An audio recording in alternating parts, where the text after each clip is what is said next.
Y a propósito precisamente de estos avances en la recuperación económica de esta zona, para hablar de educación financiera ante casos de endeudamientos, para lo cual hago contacto con Ángel González Vadillo, director general de la Organización Civil de Defensa del Deudor, especialista en educación financiera. Muy buenos días, muchísimas gracias por estos minutos. ¿Qué tal? Muy buenos días, Mónica. Un placer estar aquí con tu audiencia. Al contrario, muchísimas gracias. Pues ya veíamos el ejemplo de lo que pasa con los restauranteros en estas alcaldías, pero la realidad es que así como hay este impulso por la recuperación, pues hay un endeudamiento importante del que muchos no saben cómo salir. Es correcto. Desgraciadamente venimos arrastrando un problema desde la pandemia, ¿no? Sí. Cuando de pronto nos mandan a confinamiento, las estadísticas, los números dicen que 12 millones de personas perdieron su empleo de manera temporal o en estos momentos todavía siguen sin chamba. Eso pues ocasionó, por supuesto, un colapso en sus finanzas y literalmente millones de personas no pudieron cumplir con sus obligaciones financieras, con sus créditos, con sus préstamos, o bien se hicieron de créditos o de préstamos para salir adelante. Además de que el confinamiento también cambió un poquito el cómo manejamos los créditos. La gente lo comenzó a utilizar, por ejemplo, para adecuar los espacios, para hacer el home office, para trabajar en casa. Entonces sí, aparte de que se creó un impacto negativo, diversificó y creó necesidades que antes la gente no tenía para solicitar créditos o préstamos. Claro, y ahora entonces, ¿cuáles son las estrategias que se están recomendando para enfrentar estos endeudamientos? Bueno, lo primero es no hacer un hoyo para tapar otro. Claro, La solución es es muy hacerse de un importante. préstamo nuevo. Sí. Claro, hacerse un préstamo nuevo para uno viejo, ¿no?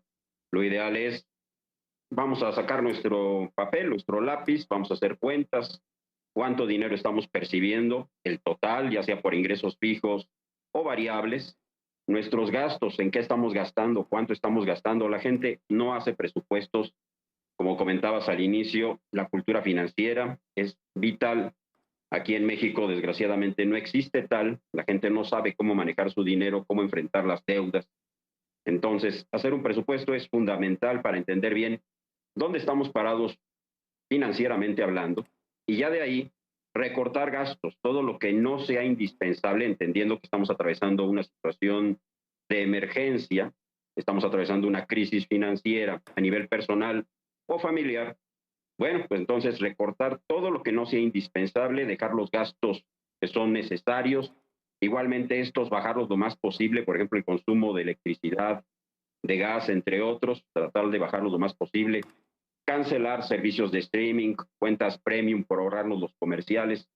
Todo eso lo vamos a tener que pausar. No digo que sea un plan permanente, es una cuestión temporal en lo que salimos del problema para poder ir liquidando nuestras deudas. También acercarse con sus acreedores, bancos, financieras, a quien le deban, hablar con ellos, hacerles saber su situación, porque mucha gente se encuentra actualmente ante el problema de no poder pagar ya más sus créditos, hacerle saber esto a su acreedor para ver si es posible algún esquema de reestructuración, y de no ser posible, bueno, pues se verán otras alternativas para poder pagar este deuda.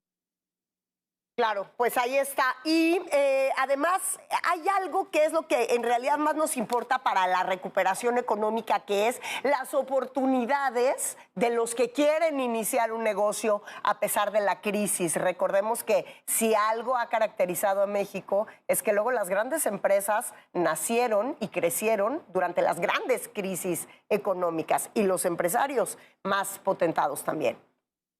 Es correcto, sí, así es. Sí, pero me refiero a las oportunidades, estrategias de oportunidad para las personas que a pesar de la crisis quieren iniciar un negocio.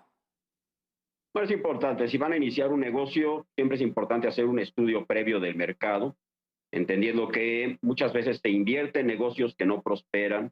En algunas ocasiones sí llega a suceder, pero son los menos. Claro. Entonces, si vamos a iniciar algún negocio, vamos a tener algún ingreso adicional, primeramente saber bien lo que estamos haciendo, igualmente apegarnos a un presupuesto inicial, manejar redes sociales para poder publicitarnos de entrada, gratis incluso si lo hacemos correctamente, y de ahí ya podremos partir con nuestro emprendimiento, pero siempre con mucho cuidado, haciendo valer cada peso, ¿no? Ahorita en esta situación que estamos atravesando, cada peso cuenta. El peso que cuidemos hoy nos va a cuidar mañana. Entonces es muy importante, si vamos a invertir, hacerlo de forma inteligente y cuidadosa. Pues ahí está, muy interesante. Muchísimas gracias por estos minutos. Y bueno, pues ahí vamos en el ánimo de la recuperación. La inflación no nos lo está permitiendo muy fácilmente, pero vamos a ver cómo se comporta en los próximos meses, sobre todo en este periodo vacacional que ya prácticamente pues está echado a andar. Muchísimas gracias, Ángel González, por estos minutos. Un placer. Cuídense, hasta luego. Gracias, muy buenos días. Y en información